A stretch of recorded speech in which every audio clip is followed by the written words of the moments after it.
여러분 반갑습니다. 신간 뽀개기 시간입니다. 오늘은 그 이천 교수님께서 쓰신 반대한민국 세력의 비밀이 드러나다라고 하는 이 책을 좀 소개해드리고자 합니다.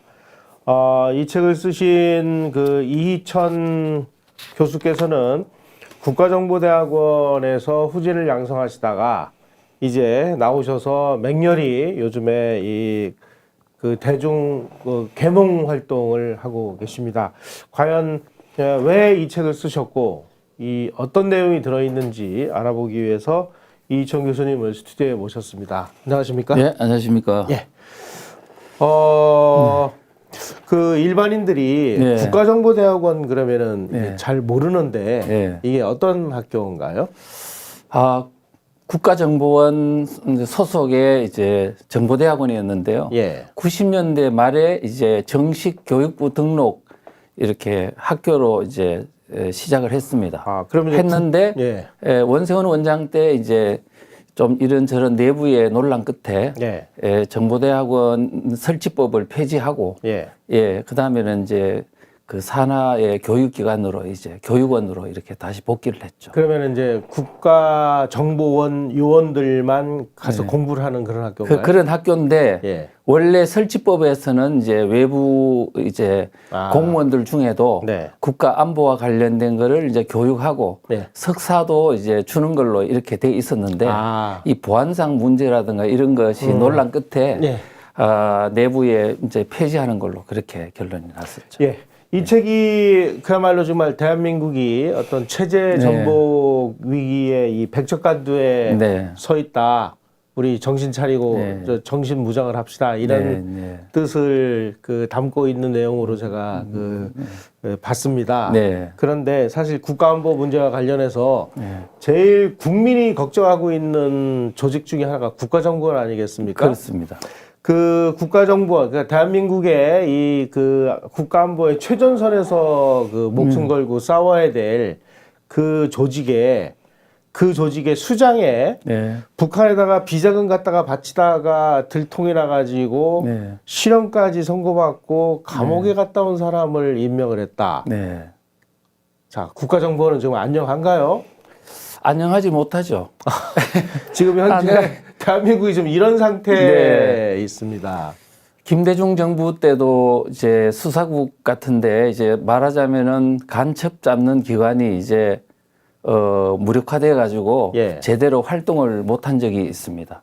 그러다가 김승규 국정원장이 이제 노무현 정부 당시에 온 후에 이제 수사 활동이 활발히 진행되다가 다시 이제 이제 멈춘 사례가 있는데 지금 현재 국가정보원은 그런 기능, 체제 수호 기능은 사실상 정지된 상태라고 봐야 될 거라고 봅니다. 체제 수호는 고사하고 뭐 체제를 갖다가 바치지 않으면 다행인 지금 이런 상황이 된 거 아닌가요? 왜냐하면 어떤 조직이든 특히 공조직은 이 정권 또 그리고 수장의 어떤 사상관이나 생각에 따라서 이게 조직이 운영되기 때문에 그에 맞는 사람이 지휘부로 이게 원장으로 가든지 해야지. 그와 걸맞지 않는 사람이 간다는 거는 조직을 무력화하거나 그다음에 잘못된 방향으로 이끌 가능성이 항상 있는 것이죠. 그러니까 지금 그 대통령이 그 국가안보에 가장 그 최일선에서 싸워야 될 그 조직에 북한의 비자금을 갖다 바친 사람을 임명했다 그러면은 저게 무엇을 뜻하는지는 바보가 아닌 국민은 다 아는 거 아니겠어요? 그렇습니다. 그러고 나서 무슨 뭐 국가의 지금 안위를 운운하는 것 자체가 정말 우습기도 한데 오죽하면은 그 조직에 몸담고 계셨던 분이 나오셔서 여러 가지 그 어려움을 무릅쓰고 이 책을 내셨겠나. 정말 오히려 제가 이 책을 읽으면서 이천 교수님이 정말 얼마나 좀 가슴에서 열불이 날까. 이런 게 이제 읽혀져서 이 표지 색깔이 우리 이천 교수님의 이 마음을 좀 상징하는 색깔이 아닌가 하는 그런 생각이 듭니다. 네, 감사합니다. 자, 우선 책 제목이 이제 반대한민국 세력의 비밀이 드러나다. 그런데 이제 우선 그 이 책을 쓰시게 된 동기부터 좀 간단하게 좀 설명을 해주세요. 지금 대한민국은 많은 국민들은 이제 네. 대한민국 상태가 네. 코로나 위기나 뭐 정치 갈등이나 경제적인 어떤 문제나 뭐 이런 정도의 위기로 네. 이해하는 사람들이 생각보다 많습니다. 아. 그런데 알고 보면 그 위기의 공통분모, 예. 정치 위기, 경제 위기, 사회 위기, 문화적 위기, 종교 위기 모든 위기의 공통분모를 뽑아보면 그게 결국 70년간 유지되어 왔던 네. 대한민국의 대한민국의 자유민주 체제가 와야 되는 예. 그런 심각한 체제 위기라는 사실을 우리가 알아야 되는 건데 예. 일반 국민들이 이제 그걸 사실 잘 모르고 이 피상적으로 알기 때문에 그냥 마음이 편한 거죠. 근데 실제 체제 위기라는 거를 알고 나면 참 잠자기 힘든 현상이다 이렇게 이제 자, 이 생각해서 책에 네. 이제 곳곳에서 이 네. 저자인 이희청 교수님께서 현재 네. 대한민국은 이제 체제 전쟁을 진행하고 네. 있고 네. 자칫 잘못하면 이제 자유민주 체제가 무너져서 사회주의, 공산주의, 공산 전체주의로 간다. 네. 그런데 국민들은 이걸 모르고 있다. 네. 이렇게 지금 여러 그렇죠, 차례 이제 그렇죠. 말씀하셨어요. 네. 네. 문제는 네. 그러면은 왜 이렇게 될 때까지 우리 국민들이 몰랐을까? 네. 이 사실은 이런 그 체제가 이상하게 돼가고 있다라는 신호는 그동안 여러 군데에서 있었죠. 그래서 선각자분들께서 네. 많은 경고를 하지 않았습니까? 그렇습니다. 저는 지금도 기억나는 게 1988년 우리가 서울 올림픽을 치른 그해 5월인가에 네. 양동환 선생께서 그 네. 우익은 죽었는가라는 정말 예. 그 좀 네. 유명한 네, 예, 연설이 아니라 그 논문을 쓰셨고 예, 현대공론에 예. 예, 잡지에 올렸죠. 그 논문에 의하면은 한국은 지금 체제 위기고 앞으로 요러한 과정을 거쳐서 네. 이게 그 소위 말하는 연공 정권, 공산주의 정권이 들어설 것이다라고 예언했는데 네. 거의 그대로 이 진행이 그대로. 되오지 않았습니까? 네, 맞습니다. 맞습니다. 그런데 그 얘기를 한 양동환 교수는 완전히 무슨 색깔론이니 뭐 해가지고 극우 세력이니 마녀 사냥에 네. 의해서 거의 뭐 우리 사회에서 폐인 취급하다시피 네, 이렇게 예, 돼버렸어요. 네, 맞습니다. 그러니까 뭔가 이게 위기다라고 얘기한 사람들을 완전히 그 매도하고 또 며칠 전에 뭐 저 멸공을 그 네. 주장한 기업인을 완전히 뭐 네. 떡을 만드는 이런 네. 일이 벌어지고 있는데 예. 이게 이처럼 이게 전 국민이 네. 어느 날 보니까 완전히 무장 해제가 되고 네. 무장 해제된 사실조차도 모르는 네. 그 이유는 뭐라고 우리가 봐야 될까요? 저는 지금 대한민국 국민이 체제 위기란 걸 모르게 된 굉장히 중요한 배경들이 몇 가지가 있거든요. 예. 첫째 하나는 뭐냐면 가장 큰 원인이라고 할 수 있는 게 80년도에 이제 주사파와 같은 예. 반체제 세력이 아무 우죽순처럼 그냥 급팽창해서 생산이 됐다는 겁니다. 네. 양산이 됐다는 거고 네. 그들이 90년대 들어와가지고 대한민국에 이제 정치, 경제, 사회, 문화 모든 부면 교육 부분이나 언론, 홍보 이런 부분까지 다 장악해가지고 근데- 대한민국을 예. 사실은 국민들을 이렇게 선동하고 예. 마비시킨 어떤 요인들이 첫 번째고요. 그러니까 그렇게 이 소위 말하는 예. 이 체제를 자유민주 체제를 공산 체제나 사회주의 체제로 바꾸겠다라고 하는 예. 이 붉은 혁명 세력을 예. 그 당시 우리 사회에서는 저게 민주화를 그렇죠. 하는 사람인 줄로 착각하지 했죠. 않았습니까? 착각했습니다. 이 사람들이 아주 위장술이 뛰어난 봐야 거죠. 되는 건가요? 그러니까 결국 자기들은 진보 세력이다. 민주 세력이다. 평화 세력이다. 예. 인권이다. 뭐 등등등 좋은 용어를 가지고 다 포장을 하니까 예.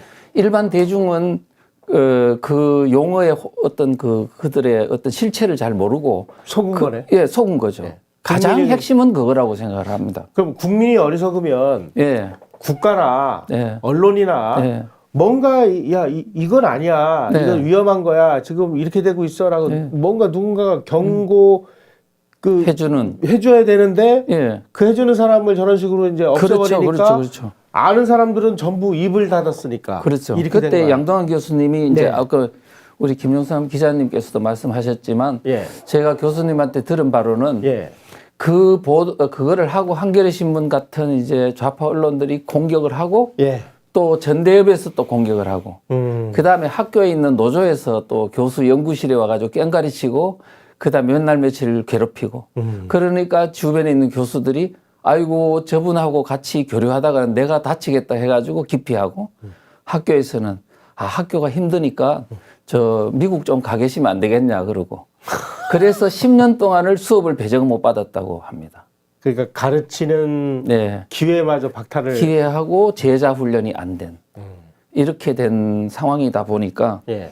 결국은 뭐냐면 경종을 울려준 사람이 이제는 후진 양성이 안 되고 그냥 자체로 이렇게 소외되다 보니까 오늘날 같은 이런 위기 상황에서 경종을 울려주는 사람이 점점점 줄어드는 예. 거기다가 6.25 전쟁 참전용사라든가 이런 공산주의나 사회주의 위험성을 아는 분들이 점점점 또 돌아가시고 줄어들고 예 그런 거. 그다음에 또 하나의 요인은 제가 볼 때는 글로벌화. 그러니까 중국하고 이제 수교를 맺고 92년도 수교 맺고 노태우 정부 당시에 소련과 등등등 과거 공산 정권이었던 나라들하고 이제 북방 정책이라고 수교를 맺었습니다. 그렇죠. 그 당시 북방 외교라고 예, 했죠. 북방 외교라고 하면서 중공하고도 맺고 공산주의를 버린 게 아닌데도 맺으면서 우리가 이제 뭔가 이제 공산주의하고도 같이 교류해도 되는 세상이 왔구나. 그러니까 동유럽이 공산국가가 무너짐과 동시에 이제 자유민주주의와 이제 공산주의 체제 경쟁은 끝났다. 공산국가가 무너진 걸 가지고 공산주의 사상이 사라진 걸로 우리는 축배를 들고 샴페인을 터뜨린 그래서 우리 국민들 의식 속에 있는 반공의식이 사라져버리고 이제 그런 식으로 됐죠. 무장해제가 된 요인이 그런 데 있다고. 그때 제가 좀 기억나는 게요. 의식화의 은사라고 하는 그 리영희 교수가 신문 인터뷰에 그 동구권 무너지고 구소련이 무너지고 그런 아주 대격변이 일어나는 모습을 보면서 내가 좀 사회주의 공산주의에 대해서 너무 낭만적으로 본 거 아닌가. 나 참여한다. 이런 인터뷰를 한 그 기억을 본 기억이 나요. 그러다가 이제 다시 사회가 좌회전하니까 재빨리 또 옛날로 돌아가더라고요. 그때 당시에 주사파들도 그러니까 특히 PD 계열이 아마 충격이 심했는 걸로 알고 있습니다. 심해가지고 이제 그래서 많이 이제 김문수 지사라든가 뭐 등등 이런 분들이 이제 PD 계열 쪽에서는 전향을 하거나 아니면은 이제 생활 속으로 들어가거나 또는 아니면 주사파로 이제 또 이렇게 방향 전환을 하거나 뭐 이런 형태가 있었는데 그 이제 그런 어떤 현상들이 90년대에 뭔가 국가가 나서가지고 그들을 올바르게 전향할 수 있도록 체계적으로 이렇게 인도를 했으면 참 좋았을 텐데 그 사상적인 위험성을 잘 모르고 방치하고 놔둔 것이 이제 문제였다고 생각이 듭니다. 근데 또 한 가지 이제 좀 그 지나놓고 보니까 우리가 그런 이제 구소련 그다음에 저 공산권이 막 무너지고 나면서 얼마 있다가 우리나라에서는 김영삼 정부가 들어섰는데 나중에 김영삼 정부의 뚜껑을 열고 보니까 아주 불구죽죽한 인간들이 아주 상층부를 차지한 이상한 정권이었단 말이죠. 뭐 예를 들면은 한환상 씨가 통일부 총리가 돼가지고 뭐 북한에다가 뭐 쌀 갖다 주고 뭐 이 짓을 하질 않나. 뭐 소위 말하는 그 전향하지 않은 공산주의자를 뭐 비전향 장기수라고 그래서 무슨 양심수라고 해가지고 뭐 북한으로 돌려보내지를 않나. 쌀 퍼주다가 뭐 국기를 내리는 사건이 벌어지지를 않나. 그 다음에 그 김정남이라고 하는 교문수석으로 그 좌익을 아주 좌익의 거두를 교문수석으로 앉혀가지고 우리 역사 교과서를 완전히 좌편향으로 다 뜯어고치지를 않나. 맞습니다. 이런 걸 보면서 마치 저게 민주화하는 걸로 무슨 뭐 군정을 종식하고 문민정부가 출범하니까 문민정부는 다 저렇게 해야 되는 걸로 착각을 한 거 아닌가요? 그렇죠. 제가 볼 때는 이 책에도 있습니다만 우리 우익 내지는 이제 대한민국 세력 안에 여러 가지 분파들이 있는데요. 건국 호국 세력도 있고 그다음에 산업화 세력도 있고 이제 민주화 세력도 있는데 이 민주화 세력이 사실은 두 개로 나눠집니다. 자유민주주의 세력이 있고 그다음에 이제 우리 이른바 이제 좌익적인 그 민주화 세력도 있거든요. 인민민주주의, 민중민주주의 하는 세력이 있잖아요. 그런데 우리가 우익 운동권도 그때 당시에 뭐 유신 반대 운동이라든가 그다음에 전두환 반대 투쟁이라든가 이런 걸 하는 과정에서는 예. 같이 그 사상적인 지향성을 엄밀히 검토 안 하고 같이 어울려 가지고 하다 보니까 마치 동지적 인식을 가지고 착각을 일으키거나 모르거나 여러 가지 이유로 이렇게 혼선이 빚어진 경우가 많이 있다고 봐야 되는데 완전히 이제 이념 전선의 네, 무장 해제가 돼버린 네, 거네요. 그런 거죠. 예. 네. 자, 그렇다면 네. 지금 대한민국 그러면은 전 세계가 다 인정하듯이 네. 세계 역사에서 이 반공 투쟁에 살아있는 표본 국가 아닙니까? 그렇죠. 공산주의하고 이 소위 말하는 좌익 공산주의 세력하고 아주 3년에 걸쳐서 아주 피 터지게 싸워가지고 대한민국을 건국해냈고 이승만 같은 분은 공산주의하고는 때려 죽여도 이건 안 된다. 공산주의하고 뭐 해서 좌우합작은 마지막 종착역이 저기 공산화다 그러니까 안 된다. 그래서 분단을 감수하고까지 자유민주 체제의 국가를 세워놨는데 이렇게 정말 힘 한 번 못 써보고 통째로 지금 좌익 좌경 세력 이런 쪽에 그냥 이렇게 좀 허무하게 넘어갔다. 이걸 우리가 어떻게 봐야 됩니까? 네. 제가 생각할 때는 아까 우리 저 김용삼 기자님께서도 말씀하시다시피 대한민국은 원래 해방 공간에서도 좌우익 투쟁이 심했던 나라이기는 합니다. 하지만 미군정과 또 이승만 대통령과 여러 가지 우리 김구 성생도 마찬가지지만은 이 우익 진영의 노력과 여러 가지 어떤 여건상 결국은 자유민주주의 체제로 수립이 되고 6.25 전쟁을 거친 피를 흘리면서 비로소 이제 그냥 단순히 머릿속에 있는 반공이 아니고 몸으로 반공이 무엇인지 왜 해야 되는지를 체감하게 된 나라입니다. 아니 공산주의자들이 와서 벼에 붙어있는 벼가 몇 개인지 세고 이 짓을 했다는 거 아니에요? 그렇죠. 그리고 도망갈 때 전부 죽창으로 찔러 죽이고 그러고 보면서 야, 이게 공산주의라는 게 이런 거구나 체험을 했는데 이렇게 하루아침에 무장해제가 됐다. 그렇죠. 그러면 그럼 제가 이제 이 무장해제 지금 선거를 통해서 사실은 대한민국의 자유민주주의 국가인 대한민국에서 선거를 통해서 좌익한테 주도권이 넘어갔다. 조사파와 같은. 그럼 도대체 어떻게 이해를 해야 되느냐 할 때 저는 이게 그러면 국민이 전반적으로 의식이 작용화돼서 그렇다? 이렇게 보기에는 좀 무리가 있다고 생각합니다. 그럼 왜 그러냐 하면은 지금 제가 강의를 하면서도 이제 젊은 대학생들이나 뭐 이런 젊은이들한테 자유민주주의가 좋은 사람 손들어라. 그러면 대부분 들어요. 아, 그래요? 그 다음에 사회주의, 공산주의를 좋은 사람은 안 들겠지만 제 강의니까. 그렇지만 사실은 소수입니다. 그런데 왜 어떻게 이런 일이 벌어지냐. 우리가 이 문제를 빨리 집중적으로 분석해야만 오늘날 대한민국이 이와 같은 요상한 결과가 생기게 된 배경을 알 수 있다고 생각합니다. 그러니까 왜 그러냐? 왜 그러냐? 왜? 가장 오늘 얘기를 가장 큰 이유는 그들의 선전선동에 쏘았습니다. 자, 어떤 선전선동에 이들은 뭐냐면은 자기가 공산주의 사상을 가졌다, 사회주의 체제를 지향한다라고 말하지 않습니다. 바로 민주니, 진보니, 평화니 이런 어떤 온갖 좋은 미사 여구를 통해서 자기들을 포장을 하죠. 차별 없는 세상을 만들겠다. 공평한, 공정한 세상을 만들겠다. 그렇게 하죠. 그러면 공산주의자들은 원래 다 그렇습니다. 소련군이 북한에 왔을 때 그 사람들이 공산주의 세상을 만들겠다, 사회주의 세상을 만들겠다 이야기하지 않았습니다. 뭐라고 했냐? 진보적 민주주의를 하겠다고 그랬거든. 그러니까 아시겠죠? 그래서 우리가 지금 그들이 말한 진보라는 용어 이것이 얼마나 해독성이 심한지는 제가 그래서 이 책에 누누이 밝혔는데 용어 혼란 중에 가장 독성이 심한 게 진보라는 진보다. 용어입니다. 그것 때문에 넘어간 겁니다. 진보는 사실상은 이게 공산주의 내지는 좌익 세상이다. 그렇죠. 그러니까 지금 뭐냐면 우리나라는 보수주의와 진보주의라는 어떤 두 개의 프레임으로 이렇게 짝을 맞춰놨지 않습니까? 그걸 가지고 여론조사하고 선거합니다.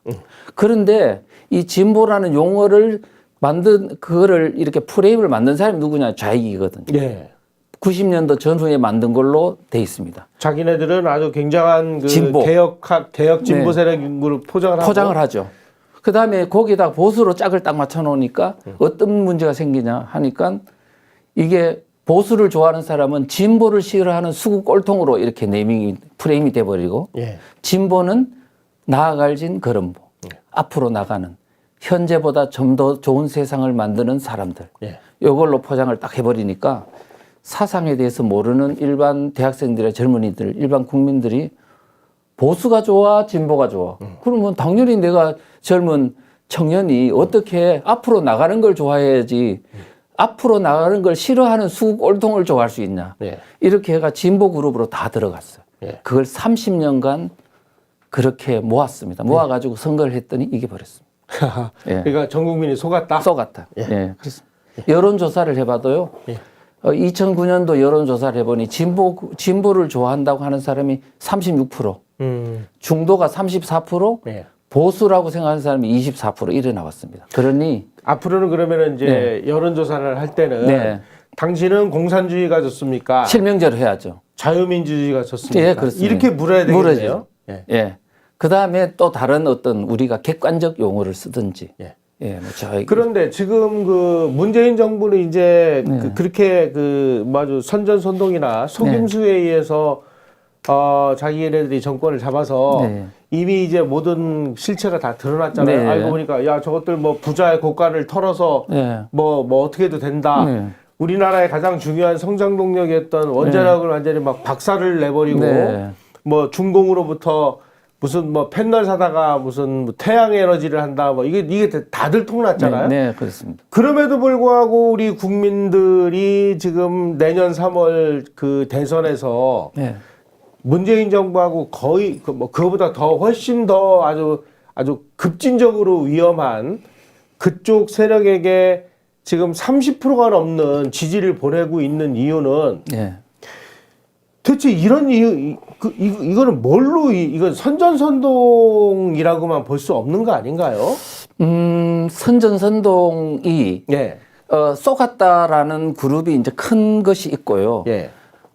이 주사파라든가 지금 반체제 세력이 80년대부터 이제 대학가에서 양성이 돼서 90년대에 와서 30년간 지나는 동안 말하자면 모든 대한민국에 있는 주요 진지들 있지 않습니까? 예를 들면 교육계, 학계라든가 뿐만 아니고 정치계, 경제계, 뭐 문화계, 그다음에 뭐 종교계까지 뭐 말할 것도 없고 그래서 이게 퍼져가지고 그들이 단순하게 처음에는 선전선동을 해서 쏘갔지 몰라도 이후에 이제 그 교육을 받은 또 후세대들 지금 40대나 이런 30대나 인데 이제 점점점 영향을 받게 되죠. 그러니까 지금 제가 보니까 현재 초등학교, 중학교, 고등학교의 교과서들 김철원 교수에 따르면 김철원 교수가 과거에 이제 그 PD 쪽에 아주 활발하게 활동했던 유명한 이제 좌익 운동가였는데 그 양반이 나는 공산주의자였다라고 이제 그 이야기를 하면서 지금 과거 자기가 운동할 때 배웠던 마르크스 레닌주의라든가 이 모든 어떤 그 소위 공산주의 이론이 지금 아주 정리가 잘 된 채 교과서에 다 녹아 있다고 용어와 이런 것들이. 그래서 지금 뭐냐면 내가 처음에는 선동이라 하지만 이걸 지속적으로 사회에 퍼뜨림으로써 우리 사회의 어떤 주요 계층들이 국민들이 또 젊은이들이 많이 여기에 이제 오염되는 이런 현상들이 심해졌다는 점이 굉장히 중요한 그러니까 요인 중에 처음에는 하나고. 선전선동에 의해서 뭣도 모르고 그쪽으로 갔는데 가서 보니까 이게 아니구나라는 걸 깨달았는데 그러기에는 이미 너무 광범위하게 오랫동안 퍼져서 더 이상 어쩔 수 없는 상황에 와 있다. 이런 그런 것도 있고요. 또 하나는 뭐냐면 제가 생각할 때는 대한민국 수호 세력의 중추 세력이 누구냐 하면 뭐 예를 들면 뭐 군인도 있고 다 있겠지만 가장 보면 자유민주주의 체제의 수혜를 받는 그 주도층, 예를 들면 중산층이라고 할까, 경제적으로. 중산층, 그 다음에 중소기업인이 이런 것들이 있지 않습니까? 이런 사람들이, 점점점 와해되는 현상들이 많아졌습니다. 그러니까 87년도에 이제 60항쟁이 있고 이후에 노동 대투쟁이 있었죠. 그러면서 이제 막 임금을 폭발적으로 올리면서 많은 경쟁력이 떨어진 중소기업들이 그냥 일시에 와야 되는 현상들이 일어났지 않습니까? 일어나고 이제 방법이 없으니까 중국이 92년도 개방되자마자 그때 준비 없이 그냥 줄줄이 한국을 이탈하고 그다음에 97년도에 이제 IMF 외환위기 왔을 때 또 이자율이 높아지고 여러 가지 IMF의 강압에 의해 가지고 건전한 기업들조차도 그냥 대거 몰락하는 그럼으로써 대한민국의 산업화 세력에 의해서 형성되었던 많은 경제적 기반이라 할까 중소 이런 튼튼한 어떤 대한민국의 체제 수호의 경제적 기반이 일시에 점점점 와해돼 버리고 그 사람들이 실업자가 되거나 또는 뭐 이런 저임금 노동자가 되거나 그래서 이제 그 중산층에서 탈락을 거예요. 했어. 그러니까 중산층이 위로 올라가 붙으면 괜찮은데 아래로 몰락을 해서 그 극빈층의 그렇게. 비율이 더 높아졌다. 그럼 사회가 이제 중산층이 약화되고 이 자유민주주의 시장경제 체제의 수혜층들이 약화됨과 동시에 체제 수호를 해야 될 기능이 약화돼 버리는 이런 문제가 이제 있게 되고 그런 것들이 또 상당히 중요한 요인이라고. 그러면은 지금 그 중산층, 이 중소기업 이 계층이 지금도 이 코로나 사태로 인해서 아주 굉장히 심한 타격을 받고 있어서 그러니까 이 중산층은 더 얇아질 테고 그렇죠. 그리고 이 소위 말하는 이제 야 이거 못 살겠다 밥 좀 먹게 다오 안 되면은 뭐 국가에서 세금으로라도 우리를 도와줘라는 세력이 더 늘어나면 결국은 그런 사람들은 자기네들하고 비슷한 그런 생각을 가진 사람들을 투표를 할 거 아니에요? 자, 그러니까, 그러면 제가 칠레 출장을 가서 1970년에 우리보다 먼저 이 선거위에서 그 공산화된 칠레의 모습을 봤어요. 그때 그 공산화를 체험했던 그 이 칠레 지도자들이 아니 국민들이 저렇게 쟤네들이 좋다고 저게 뻔히 죽을 길인지 알면서 그런데 저거를 저렇게 선택을 하는데 무슨 수로 이걸 막을 수 있느냐. 거기다가 좌익 공산 진영은 단일화하고 보수 우익 진영은 부절해가지고 3명이나 나왔단 말이에요. 쉽게 얘기하면 이제 아리스토텔레스가 이미 2400년 전에 그렇게 경고한 중우 정치가 지금 한국에서 판을 치고 있는데 이거를 뭘로 우리가 막을 수 있을까요? 저는 이 부분을 곰곰이 이제 생각해 보면,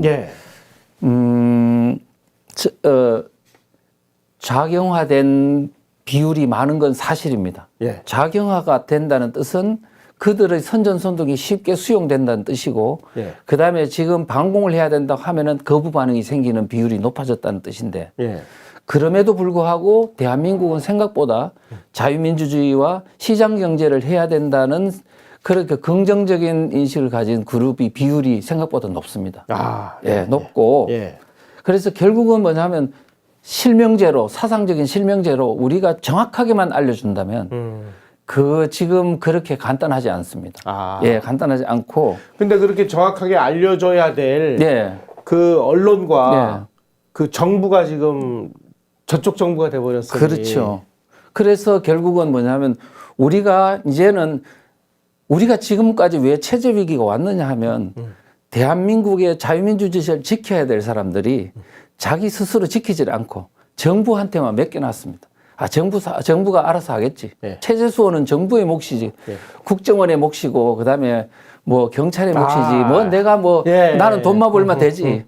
이런 어떤 그 소위 무임승차 의식, 체제 수호는 국민 각자가 수혜자가 지켜야 되는 거거든요. 그런데 그런 의식을 안 갖고 이 방치하고 했던 그 모든 태도들 때문에 오늘날 이 위기가 심화된 거니까 저는 그럼에도 불구하고 저는 어디에서 희망을 갖느냐 하니까 동유럽이 공산화된 나라들을 보면 소련군이 들어와가 원래 자유민주주의 국가였던 나라들한테 뭐 포퓰리즘, 뭐 나눠준다, 뭐 이렇게 하니까 금방 선동이 되더라고요. 그 다음에 북한도 소련군이 들어와서 46년도 2월 달에 북조선 임시인민위원회가 만들어지고 네. 다음 달에 25일 만에 토지개혁을 했잖아요. 예. 사실은 소유권 준 거 아니고 그냥 경작권만 준 거죠. 준 건데도 불구하고 너무 좋아가지고 예. 아니 이런 우리의 소원을 여기서 들어주네. 그래서 막 김일성 장군님 만세, 스탈린 만세 그랬죠. 뭐 운동이 일어나지 않았습니까? 그래서 네. 그 전까지만 해도 공산당에 대해서 싫어했어요. 북한이 뭐냐면 기독교가 상당히 강세였기 때문에. 예. 그래서 공산당의 당원이 4,500명 정도로 이렇게 알려져 있는데 예. 토지개혁 끝나고 나 24만 명으로 늘어났대요. 폭발적으로 늘어난 거죠. 예. 그런데 우리나라는 지금 가만히 보면요. 그동안에 자유민주주의 국가 6.25 전쟁을 겪었던 분, 산업화에서 혜택 본 분이 있어가지고 예. 이런 포퓰리즘을 하고 공짜로 준다 이렇게 막 남발을 해도 거기에 흔들리지 않는 국민들이 상당히 견고하게 바탕을 깔고 있다는 거는 지금도요. 아. 그나마 지금은 저지할 수 있는 이제 마지막 힘이 아직은 좀 남아 있는 그런 부분이 교수님은 있다. 그렇게 그 아주 그 극악무도한 포퓰리즘에도 네. 불구하고 네. 흔들리지 않는 네. 굳건한 그 네. 소위 말하는 자유민주주의 신봉 세력을 몇 프로 정도로 보십니까? 아, 지금 이제 굳건한 신봉 세력이라고 하기는 좀 예. 자신이 없습니다. 예. 왜냐하면 지금 우리나라의 이른바 우파 세력을 하는 사람들조차도 예. 지금 사상에 대한 이해를 하기보다는 그냥 상식적인 선에서 공산주의는 나빠. 예. 예, 6.25 전쟁 때 그랬고 그다음에 뭐 이렇게 나의 재산에 이게 피해가 오고 하니까 거기에 대해서 저항하는 정도지. 예. 결국은 이게 이제 오랫동안 지속이 되면 이 사람들도 무너질 겁니다. 아. 왜냐하면은 이게 체계적으로 철학적으로 사상적으로 튼튼한 바탕 위에 견고하게 써야 이게 목숨을 걸더라도 이걸 저지할 수 있는데 지금 대한민국은 국민들은 우파 국민들은 상식적인 선에서 지금 체제 수호 의식이 있을 뿐 여기에 대해서 공부가 전혀 안 돼 있기 때문에 우선 내가 나가서 싸우려면 네. 내가 왜 싸워야 되는지, 그렇죠. 뭐 누구를 향해서 싸워야 되는지, 예. 적은 누군지를 알아야 그들은 되는데 전략 전술이 뭔지 예. 이런 거를 전혀 이해하지 못하고 예. 상식적으로 하기 때문에 총론적으로는 지금 열심히 애국을 하고 있는데 예. 강론에 들어가 보면 서로 이전 투구 내지는 뭐 오합지졸에 이렇게 서로 내분이 일어나곤 해서 오히려 우리 이 전투를 약화시키는 측면도 없지 않거든요. 네. 자, 그러면 이제 여기서 오늘 굉장히 중요한 말씀을 해주셨습니다. 네. 체제는 그 국가나 네. 뭐 어느 단체가 지켜주는 게 아니라 네. 바로 시민이 지키는 거다. 그렇죠. 제가 뭐 그 말씀하시니까 이 서부 영화 생각이 네. 나네요. 서부 영화에서는 악당이 나타나면 네. 뭐 119에서 뭐 기병대 부르는 게 아니라 가서 나와 내 가족을 지키려면 우리가 가서 총 들고 싸우는 거 아니에요? 네. 싸워야 되는 주체는 바로 시민이다. 그렇죠. 두 번째, 지금 국가고 나발이고 지금 전부 이 좌익들이 잡아가지고 이런 것들을 가르치지 않으니까 네. 결국은 깨어있는 선각자들이 깨어있는 시민들을 공부하고 교육시키고 소위 말하는 풀뿌리 그 자유민주주의 공부운동이 일어나야 된다. 광범하게 일어나야죠. 예. 네. 더군다나 그렇게 하기에는 지금 유튜브라는 공간, 네. 그리고 이 소위 말하는 이 원격 회의 시스템 이런 것들이 발달했기 때문에 마음만 먹으면 얼마든지 할 수 있다. 그렇죠. 다행스럽게도. 체제를 수호하기 위해서 이제 시민들 돈을 부담해서라도 우리가 이런 공부부터 하자. 네.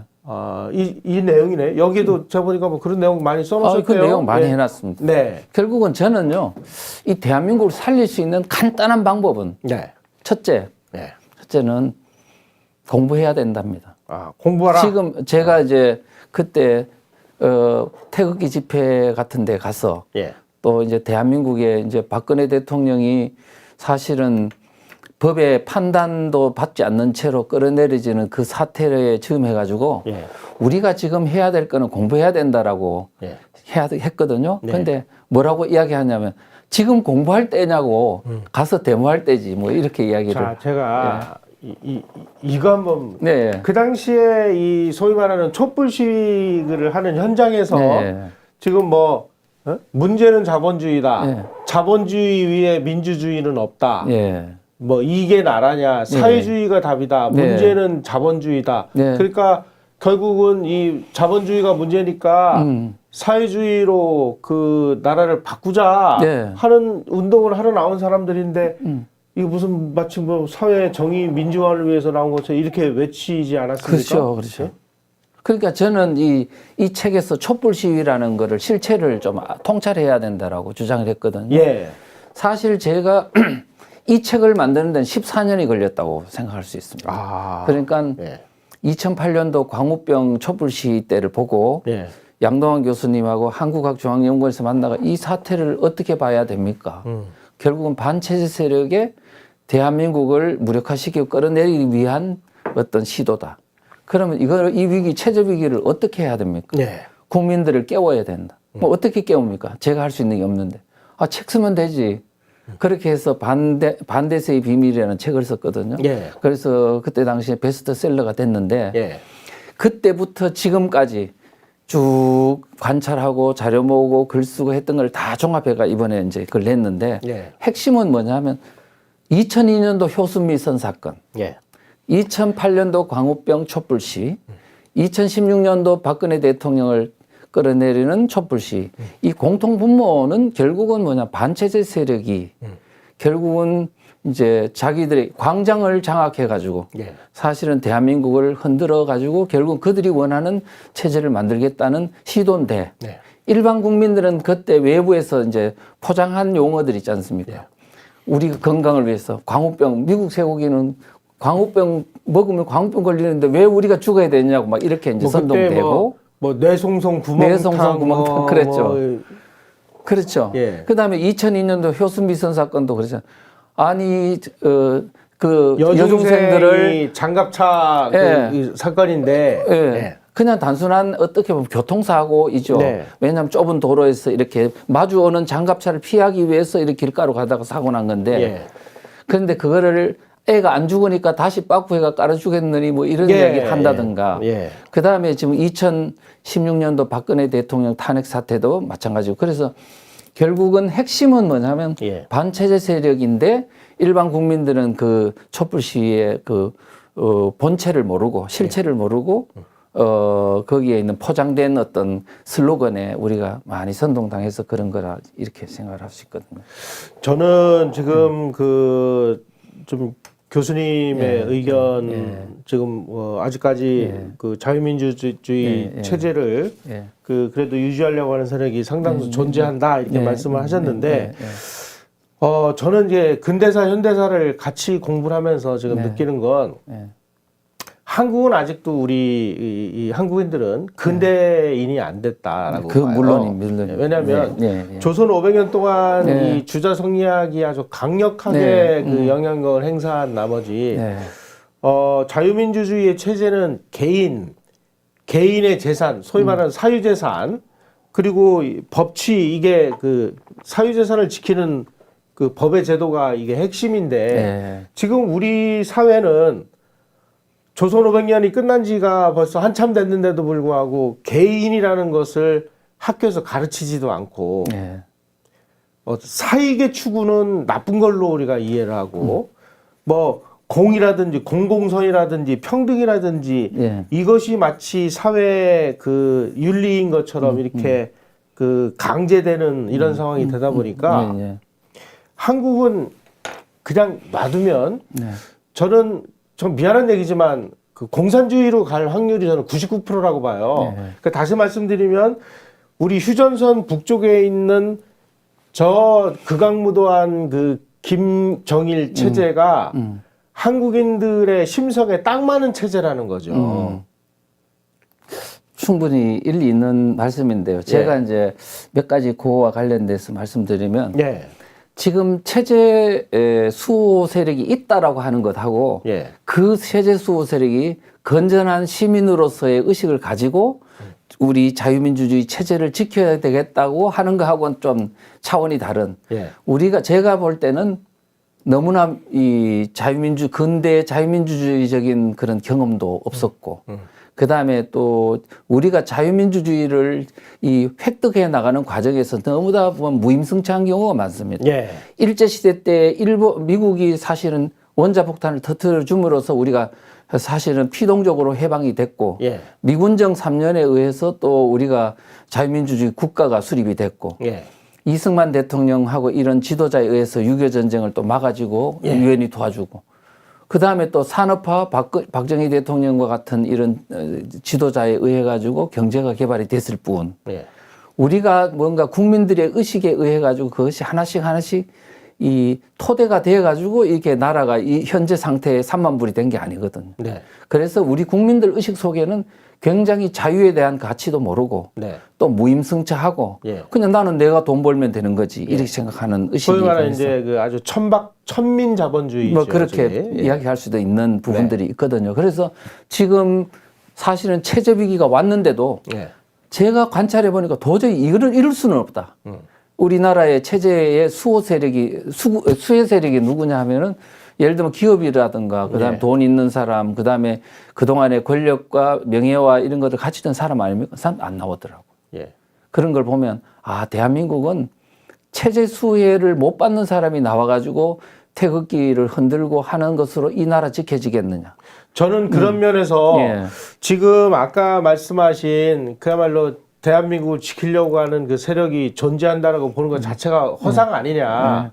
제가 그동안에 이 그 정치권의 움직임이나 우리 사회 세력의 움직임을 저는 기자 생활하면서 한 30년 지켜보면서 제가 나름대로 내린 결론은 대한민국의 우리가 흔히 얘기하는 자유민주주의 세력을 수호하려고 하는 뭐 보수 우파 세력은 존재하는 걸로 착각을 했는데 맞아요. 막상 뚜껑을 열고 보니까 그런 세력은 없더라. 이게 단지 기회주의 세력만 득실득실해가지고 이 기회주의 세력들이 아주 들쥐처럼 무슨 뭐 어디에 뭐 권력과 어디에 부와 자리가 생긴다더라 그러고 우르르 몰려가지고 거기서 줄을 섰을 뿐이지 이 들쥐들이 이게 국가 체제를 지키기 위한 건전한 의미의 자유민주 수호 세력이냐.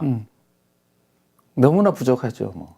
예. 그래서 저는 아까 이제 아직도 토대가 있다고 이야기한 것은 우리가 지금 다시 재기해서 새로운 어떤 대한민국을 할 수 있는 완전히 그루터기가 사라지지 않았다는 걸 이야기하는 것이지 지금 그게 건전해 가지고 대한민국을 수호할 수 있다는 능력을 가지고 있다는 건 아니고요. 그래서 저는 이제 앞으로 우리가 지금 이 문재인 정부를 통해서 우리가 깨달은 게 있다면 지금 체제 위기가 우리가 한 번도 경험하지 못한 이런 나라를 경험하면서 내가 그동안에 가졌던 자유는 공짜로 주는 건 줄 알고 있었던 우리 국민들이 각성을 하게 되고 그다음에 위기의식을 느끼고 그다음에 이런 책자를 통해서 정말 사상에 대한 공부를 하게 되고 가르치게 된다면 앞으로 대한민국은 다시 회복할 수 있다는 것을 이야기하는 것이지 현 상태로 간다면 사실 불가능하죠.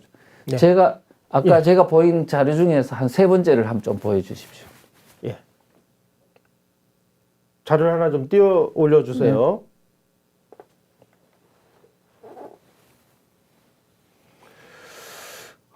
자, 이렇습니다. 제가 이 책에 모든 핵심 사항들을 그래프 하나에다 딱 녹였습니다. 자, 대한민국은 지금 체제 전쟁이고 체제 줄다리기 중입니다. 누가 당기나? 당기는 사람을 한번 보자고요. 바로 대한민국에는 진보와 보수라는 요 세 개의 요 보수, 진보, 중도라는 이 잘못된 프레임을 걷어내버리고 나면 그 밑바탕에는 바로 대중이 있고 자익이 있고 각성된 우익이 있고 이렇게 돼 있습니다. 그런데 대중들은 어떠냐? 사상 몰라요. 모르니까 나는 몰라. 나는 그냥 내가 이 나라에서 내가 열심히 돈 벌고 자식 공부시키고 내 잘 살면 되지. 열심히 또 부동산 투기하고 그러는 겁니다. 자, 사업하는데 바쁘고요. 그렇습니다. 그런데 문제는 뭐냐면 체제 문제나 사상 문제를 정확하게 아는 그룹이 우리나라는 너무나 격차가 심하다는 거죠. 좌익은 각성된 게 많고 우익은 각성된 게 없어가지고 뭐 하루 정도 공부하자 그래도 안 합니다. 각성된 사람이 극히 소수라는 게 문제라고. 자, 아니, 그런 공짜로 상황이고. 공부 시켜주겠다고 해도 안 하니까. 뭐 저 많이 그 경험하셨잖아요. 저도 그렇고. 너무 잘 알고 있죠. 자, 그런 상황에서 지금 북한은 대한민국을 지금 무너뜨리기 위해서 1940년대부터 예. 지금까지 한 번도 다시 그림요. 예. 북한은 대남 공작을 멈추지 않았습니다. 그리고 저게 지금도 이제 좌익 편에 서서 거죠. 줄을 당기는 거죠. 같이 당겨주는 거죠. 같이 당겨주는 거예요. 중국도 당겨줍니다. 예. 문정권도 당겨줍니다. 예. 그 다음에 민노총 정교조도 당겨주고 예. 신문, 방송의 언론 노조가 당겨줍니다. 예. 그래서 이쪽 편은 숫자가 작다 하더라도 어마어마한 배후 세력들이 당겨주는 선수들이 많은 편이고요. 예. 그런데 지금 우리 대한민국 자유민주주의 수호 세력은 수혜층은 많아도 당기는 사람이 없다는 거예요. 없어요. 예. 그러니까 누가 당기냐고요.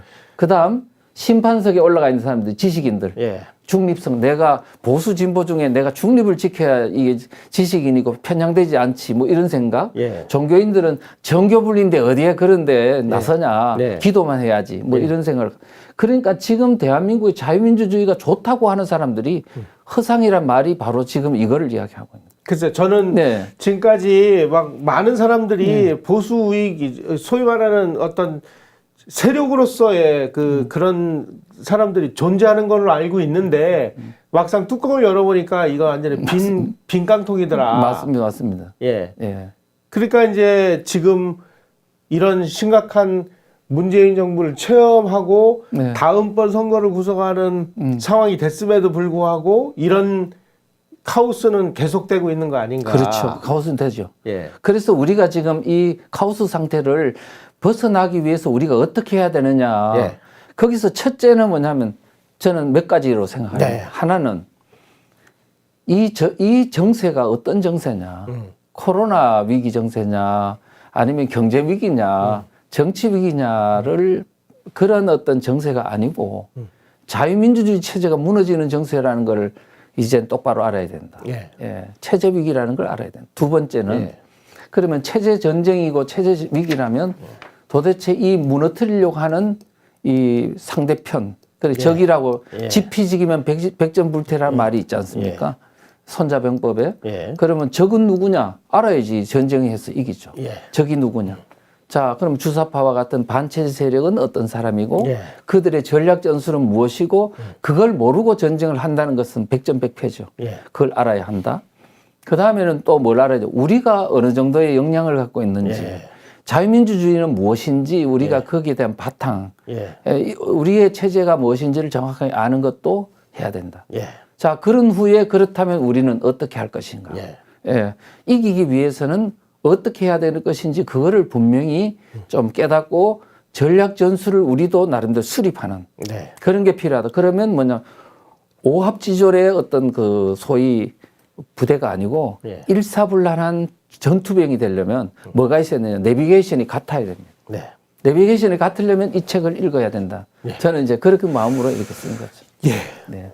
뭐 지당하신 말씀을 하셨습니다. 우선 아까 저 말씀 중에 지금 이제 진보 보수라는 그 용어 자체가 완전히 이게 그 속임수 용어다. 그러니까 여기에 속으면 안 된다. 한마디로 얘기해서 진보라는 것은 좌익 공산 전체주의를 진보라고 이야기를 한다. 이런 식으로 이제 그 용어의 문제를 말씀하셨잖아요. 또 우리가 용어 중에 우리가 정말 그 유의해서 지켜봐야 될 그 이 용어가 있으면 좀 몇 가지 좀 설명을 해주시죠. 자. 미국의 경우는요, 우리나라처럼 보수주의와 진보주의로 돼 있는 게 아니고요. 보수주의와 자유주의로 돼 있습니다. 그러면 보수주의도 자유민주주의, 자유주의도 자유민주주의입니다. 그래서 이 둘은 어디를 선택해도 자유민주주의일 수밖에 없어요. 그런데 미국 사람들한테 진보주의라 그러면, 사회주의자야? 이렇게 말을 하고, 아, 레디컬이네. 과격 세력이네. 이렇게 말을 합니다. 그러니까 미국 사람들의 머릿속에는 진보주의라는 건 사회주의자들이 쓰는 용어라는 걸 다 알고 있습니다. 그래서 그건 배제. 그래서 자유민주주의 내에 보수주의냐 자유주의냐 이렇게 돼 있으니까 우리가 그와 같은 프레임을 써도 되고 어떻게 보면 그 다음에 또 하나는 이제 실명제로 유럽 같은 데는 보면은 뭐 실명제로 쓰자면 자유민주주의니 그다음에 사민주의니 뭐 이렇게 막 쓰지 않습니까? 그래서 사상을 아예 노골적으로 그냥 실명제로 쓰든지 아니면 지금 전 세계 학술적인 용어는 뭐냐면 좌익 우익입니다. 예. 좌익은 공산사회주의, 네. 우익은 자유민주주의 이렇게 예. 돼 있거든요. 예. 마르크스가 등장한 이후, 특히 소련이 등장한 이후 그런 프레임이 세계 보편적 용어로 돼 있으니까 예. 그와 같은 학술적으로나 세계 보편적으로 상용되고 있는 좌익 우익 프레임이 또 합당하지 않냐. 네. 예, 그렇게 되고.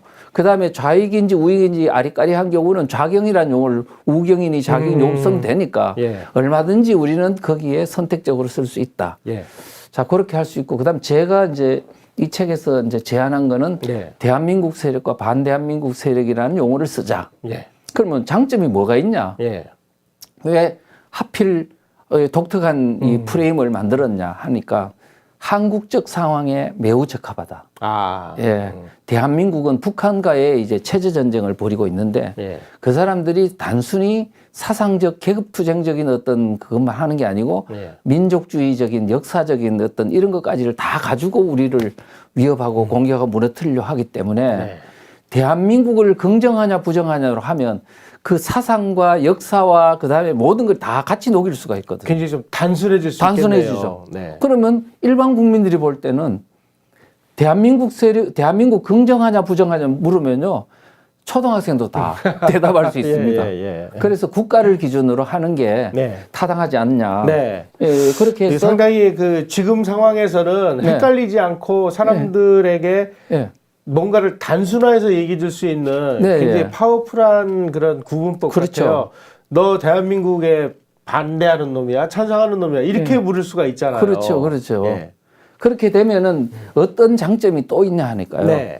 진보 그룹을 갈라치게 할 수 있습니다. 아, 예. 진보 그룹 안에는 예. 대한민국을 긍정하지만 대한민국을 부정하는 세력도 거기에 완전히 이제 거기에 이제 실제 이제 주도 세력으로 있고 예. 그렇지만 쏘가 가지고 들어간 사람 많아요. 예. 청년들 예. 나는 뭐 진보가 좋아서 들어갔다고 예. 그런 사람들이 있는데 그 사람들로 하여금 예. 대한민국 세력과 반대한민국 세력 이렇게 프레임을 딱 해버리니까 예. 내가 지금 대한민국 긍정하는데 예. 내가 왜 여기 있지? 예. 이렇게 이탈하게 하는 네. 그렇게 하고 이제 좌익 세력들이 소위 말하는 평등이니 민주니 이렇게 포장하고 정의니 포장하고 있던 사람들이 반대한민국이라는 실체가 드러나서 힘이 빠져버린다. 예. 그런 부분들이 이제 있고 그다음에 진보 그룹 내에 대한민국 세력과 반대한민국 세력 혼재하고 있는 이 진보 그룹을 해체해야 될 명분이 확실하게 증명되는 그런 장점들이 있는 거죠. 예.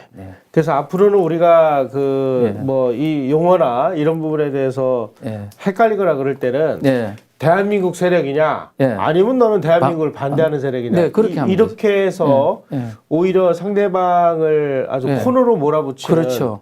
이런 이 용어의 정당성을 되찾는 운동. 있죠. 근데 이게 굉장히 중요해요. 제가 하나만 이제 예를 들어드리겠습니다. 제가 2008년도에 광우병 사태 때 이제 그때 책을 국민들을 좀 계도하기 위해서 책을 만들었는데 반대세의 비밀이라는 책을 만들었거든요. 근데 이제 이 책이 이제 이 좌파 진영에서는 상당히 이제 무서운 책이었는지 이 책을 분석하는 좌담회를 개최하고 막 공세를 많이 했습니다. 그랬는데 그 중에 이제 한 그 서울대 교수 한 분이 이렇게 이야기하다. 나는 이 책을 읽으니까 무섭다는 생각이 들었다. 왜 무섭냐 하니까 나는 이 책을 읽는 순간에 내가 대한민국 세력인지 반대한민국 세력인지 스스로 규정하게 하는 책이다. 그렇게 이야기를 쭉 이렇게 전개를 하더라고요. 그래서 우리가 그들로 하여금 힘을 빠지게 하고 서로 스스로를 규정하게 한다면 대한민국이 다시 그죠 국민들이 지금 우리가 왜 하나로 뭉쳐야 되는 이유도 나오게 되고 좋은 점이 많이 있을 거라고 봅니다. 그러니까 뭐 모든 문제를 아주 단순화할 수 단순화해야 있는 이제 파워풀한 무기가 될 수도 있겠네요. 그 복잡으면 국민들한테 힘이 없어요. 그다음에 교수님께서 이 책에서 그 소위 말하는 이제 이 공산주의라든지 이 좌익 전체주의가 자기네들도 이게 이 국민들이 그런 용어에 대해서 알레르기가 있다는 걸 아니까 이게 묘하게 이 변형된 이 공산주의 일종의 이제 네오마크시즘 그다음에 뭐 아주 뭐 이상한 쪽으로 좀 불화가 되고 있잖아요. 뭐 동성애 문제라든지 뭐 그 동서의 문제가 왜 중요하냐, 저게 뭐 이렇게 물으면 잘 몰라요, 이게. 네, 맞습니다. 근데 이런 거를 아주 잘 설명을 해 놓으셨는데, 네. 일단 그 변형 공산주의에 대해서 일단 좀 간략하게 한번. 네. 근데 우리 지금 1990년 전후에 소련이 무너지고 동유럽이 무너지면서 이제 그들도 공산주의자들, 사회주의자들도 이제 옷을 갈아입기 시작했습니다. 다 끝난 줄 알았는데 이것들이 이제 아메바처럼 변형을 일으키는 거죠. 말하자면은 지금까지 소련식 공산주의나 이런 걸 주장하면 국민들이 좋아할 사람이 없죠. 그동안에 공산주의 70년 역사 중에 사람을 학살한 게 한 1억 명 정도 된다고 하니까. 그러니까 마르크스 레닌주의의 옷을 치워버리고 새로운 걸로 이제는 이제 위장을 한 거죠. 위장을 하죠. 옷을 갈아입은 거죠. 뭐로 갈아입느냐? 결국은 이제 뭐 인권이니 환경이니 복지니 뭐 이런 어떤 쪽으로 포장을 갈아입고 그다음에 또 이제 미국이면 미국에 맞는 뭐가 있어요. 갈등을 이용한. 그러니까 공산주의는 핵심적으로는 정권을 잡는 거거든. 정권을 잡아서 체제를 바꾸는 게 목적인데 미국을 바꾸려고 보니까 도대체 분노하게 만드는 계층이 있어야 되는데 뭐냐? 아, 흑인이구나. 아, 여성이구나. 뭔가 박해받고 뭔가 분노를 부추길 수 있는 그룹을 찾아냈는데 그것이 이제 이성애자들이구나. 이렇게 하고 그 다음에 반기독교 세력들 이 사람들 해서 결국은 그 사람들을 분노를 일으키게 하는 타격 대상을 뭐냐면 기독교인 그 다음에 남성 백인 남성 이런 사람들 상정해 놓고 이제 투쟁을 하게 만드는 건데 그게 바로 미국식 마르쿠제가 만든 미국식 이제 네오마르크시즘이죠. 그럼 우리나라도 이게 들어와 가지고 지금 이제 하고 있는 이제 그런 상황이고 그 다음에 또 하나의 공산주의는 뭐가 있냐 하면 중국 변종공산주의입니다. 그러니까 글로벌, 그다음에 이른바 자본주의적인 어떤 것을 포용하는 어떤 정치만 공산주의고 자본주의다 이렇게 말하지만 실제적으로는 아주 공산주의 체제를 견고히 하고 이 소위 경제 발전을 시켜가지고 결국 나아가서는 궁극적으로는 더 발전된 공산주의, 사회주의를 지향하기 위해서 개혁 개방을 한 건데 우리는 그걸 모르고 중국이 앞으로 개혁 개방을 나오고 그다음 교류를 하면 언젠가는 이 사람들이 자유민주주의의 맛을 보면 자유민주주의화 되지 않겠냐 하지만 절대 안 한다. 그러면은 이제 중국 같은 경우는 자본주의의 옷을 입은 공산주의 그렇죠. 이렇게 되겠네요. 그게 변종 공산주의죠. 그래서 그 당시에 등소평이가 뭐 흑묘, 백묘령, 뭐 흰 고양이든 검은 고양이든 쥐만 잘 잡으면 된다. 근데 가만히 보십시오. 쥐만 잘 잡으면 된다? 그 쥐가 누군데요? 미국이나 자본주의라고. 그렇죠. 그러니까 그들의 목적은 이 공산주의를 더 한층 더 발전시키기 위해서 중국의 어떤 세계 패권을 향하기 위한 도구로서 경제적 돈이 있어야 되니까 이거를 이제 획득하고 기술을 이제 탈취하기 위한 목적. 그다음 세계 공산주의를 퍼뜨리기 위한 목적으로 사실 이렇게 한 건데 미국은 그동안에 가마득히 중국을 개혁 개방을 하면 아마 자유민주주의화 되지 않겠냐는 잘못된 환상에 이제 사로잡혔던 게 오늘 세계의 이런 사상적 오염이 심해지게 된 원인이다. 이렇게 생각합니다. 자, 그 반대한민국 세력을 하루아침에 무슨 바퀴벌레 박멸하듯이 무슨 약을 쳐서 박멸할 수는 없는 일이라면 어쨌든 이 세력을 계속 줄여나가는 작업, 줄여나가야죠. 그리고 이 사회에서 그 위험한 인물이라는 것을 경고를 하고 이 사람들을 어쨌든 더 이상 그 움치고 옴짝달싹하지 못하도록 축소시켜야 되는 일을 해야 되는데 이를 위해서 무슨 좀 이 소위 말하는 이 액션 플레이 같은 건 뭐가 있을까요? 저는 가장 중요한 거는 지금 6.25 전쟁을 겪기 전에 대한민국 국민들은 공산주의에 대해서 우호적 인식이 많았습니다. 46년도 미군정에서 여론조사한 거 보면 공산주의를 좋아한다 7%, 그다음에 자본주의 좋아한다 14%인데 사회주의 좋아한다 70% 나왔으니까. 그런 거 보면 우리 국민들이 그 사회주의와 공산주의에 대한 그 인식이 없었고 굉장히 작용화된 사람도 의외로 많았는데 6.25 전쟁을 겪으면서 몸소 체험하면서 이제 공산주의는 나쁘구나 하는 반공의식이 체화됐거든요. 네. 지금 문재인 정부 아래서 우리 국민들이 그동안에 그냥 골프 치고 그다음 즐기고 하던 분들이 지금 놀라가지고 아스팔트에 뛰쳐나오고 이렇게 하고 밤잠을 못 자고 유튜브를 보는 거 보면 뭔가 위기의식은 느끼고 있다. 이것이 하나의 우리의 자산이고 그래서 결국은 뭐냐면 실망할 게 아니고 우리 그들로 하여금 교육을 시키는 광범위한 국민 계몽 이제 사상적 각성 운동을 전개해야 되는 게 중요하고 예. 두 번째는 제가 볼 때는 너무너무 부족한 게 연구소가 없습니다. 미국은 헤리티지 재단이 만들어지고 지금 제가 듣기로는 연구소, 민간 연구소가 한 3,000개쯤 된다고 들었거든요. 뭐 사실인지는 확인은 못 해봤지만 그런데 우리가 좌파 진영에서는 연구소가 굉장히 많습니다. 이석기마저도 연구소가 있으니. 근데 우리 지금 우파 진영은 관변 연구소는 그동안 있었죠. 뭐 세종연구소는 있었지만 정권 빼앗기고 나면 그런 큰 연구소들은 다 힘을 잃어버리거든요. 이제는 우리 민간이 이제 기업의 이익을 위한 연구소 말고 순수한 대한민국의 자유민주주의 체제를 수호하기 위한 연구소가 곳곳에서 만들어지고 예를 들면 4.3 연구소, 역사 관련된 연구소들이 많이 만들어졌어. 그걸 통해 가지고 이제 뭘 해야 되냐면 국민들을 각성하고 이제 곳곳 진지에서 이제 투쟁할 수 있는 역량이 갖춰져야 된다고 생각을 하고요. 그래서 연구소, 그다음 박물관도 만들어져야 됩니다.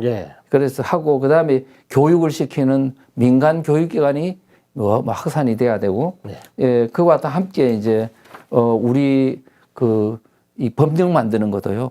좌파들은 지금 더불어민주당 같은 데서 법 다 만드는 거 아닙니다. 각종 민간단체에서 다 만들어가지고 국회의원을 통해서 통과시킬 뿐이죠. 그렇죠. 그런데 우리 우파들은 뭐냐면,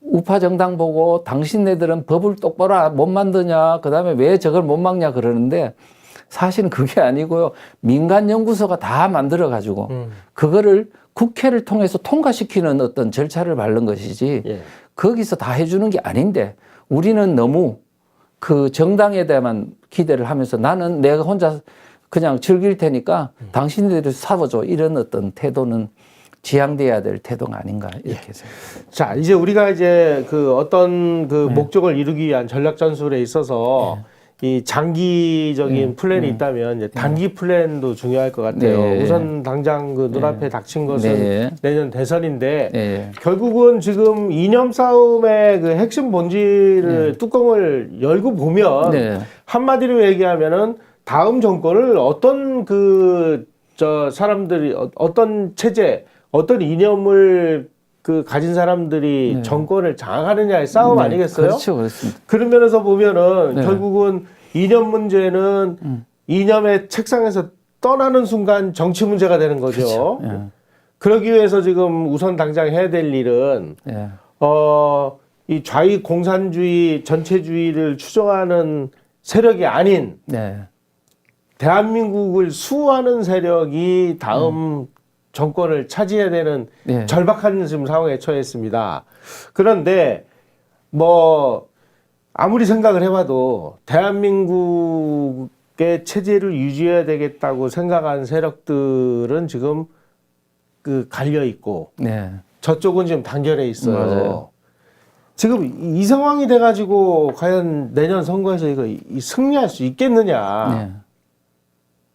결국 내년 선거에서 져버리면 뭐 다 끝나는 거 아니에요? 사실?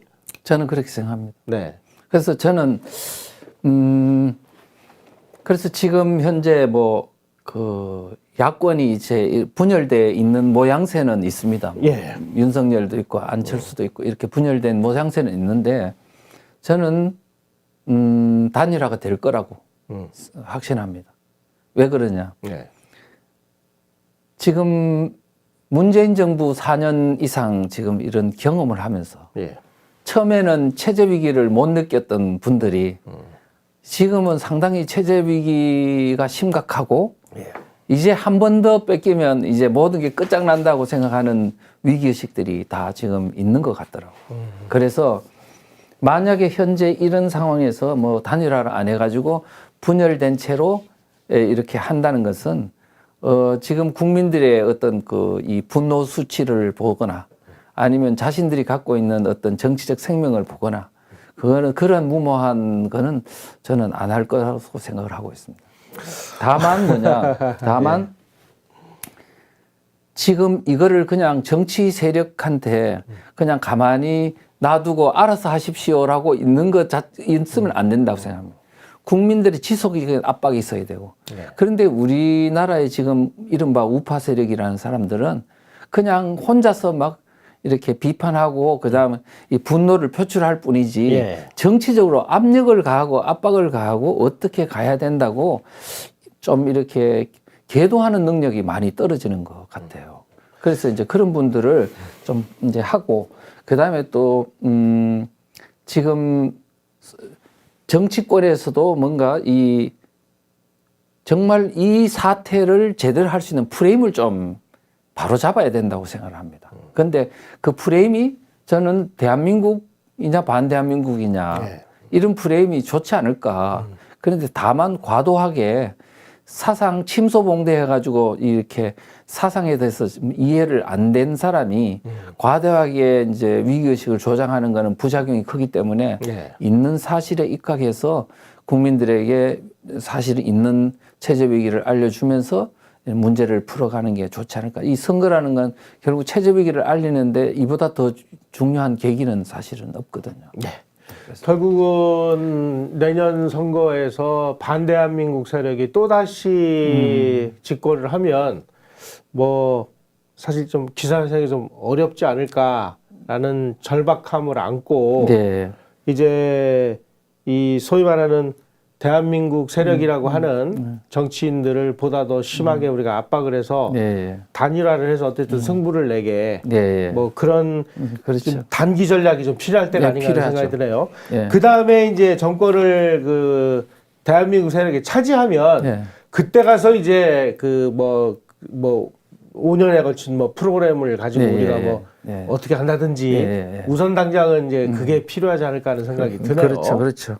그래서 저는 지금은 우선은 단기 전략으로는 이 지금 절체절명의 상황에 국민들을 이 모든 걸 다 체제를 내지는 사상적인 각성을 시키기는 사실 어렵지 않습니까? 그래서 지금은 현재는 간단 명료하고 단순 명쾌한 논리로 우리 국민들이 현재 체제 위기에 왔다. 어디에 줄을 서서 줄을 당길 거냐. 이 정도의 어떤 그저 간단한 프레임으로 국민들에게 지금 잘못된 진보 보수라는 혼선이 아니고 대한민국 세력이냐 반대한민국 세력의 체제 줄다리기는 것만 알려도 그거는 알리기 쉽거든요.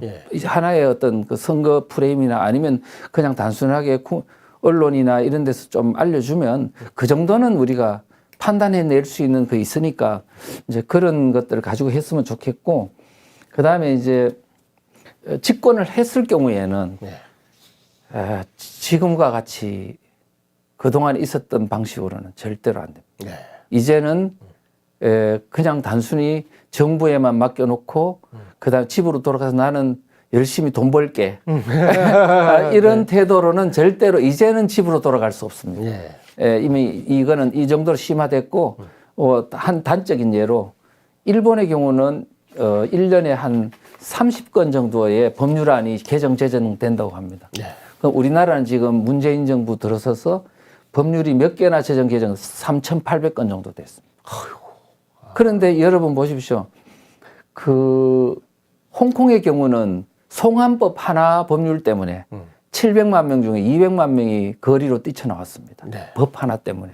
우리는 3,800건이 지금 통과됐는데도 안 뛰쳐나오고 있다는 거는 너무 많아서 그런 건지 이제는 어쩔 수 없어서 그런 건지 그렇지만 우리는 이 사태가 얼마나 심각한지는 알고 이제 우리 국민들이 내 자유는 내가 지킨다는 정신으로 깨우침을 갖고 이렇게 이제 해야 될 것 같습니다. 오늘 뭐 1시간 10분에 걸쳐서 이 책에 있는 핵심 내용을 뭐 말씀을 해주셨는데 뭐 1시간에 얼마나 많은 얘기를 다 할 수 있겠습니까? 미진한 부분들은 이 책에 아주 상세히 나와 있고 그 아주 실천 전략, 액션 플랜까지 다 나와 있으니까 이 책을 뭐 당장 우선 급하니까 이런 책이라도 읽으셔서 핵심이 뭐냐, 우리의 적은 누구냐, 우리는 지금 분명한 체제 위기다. 이것만 깨달아도 네. 굉장한 네, 어떤 각성의 계기가 되지 않을까 하는 생각이 드네요. 네. 그리고 뭐 대담을 하면서 좀 느끼는 겁니다만은 막 희망과 절망이 교차하네요. 솔직히 말씀드려서. 예. 뭐 낙관할 수는 없습니다만은 아직도 우리는 그 기회는 있다라고 하는 일종의 희망과 진짜 희망은 있나라고 하는 어떤 그 절망감이 동시에 엄습하는 그런 시간이기도 했습니다. 앞으로 뭐 지금까지 우리 이청 교수님이 열심히 정말 이 최일선에서 열심히 뛰어오셨는데 그러한 노력들이 정말 빛을 보는 날이 빨리 올 수 있게 되기를 기대하면서 오늘 방송 마치겠습니다. 고맙습니다. 감사합니다.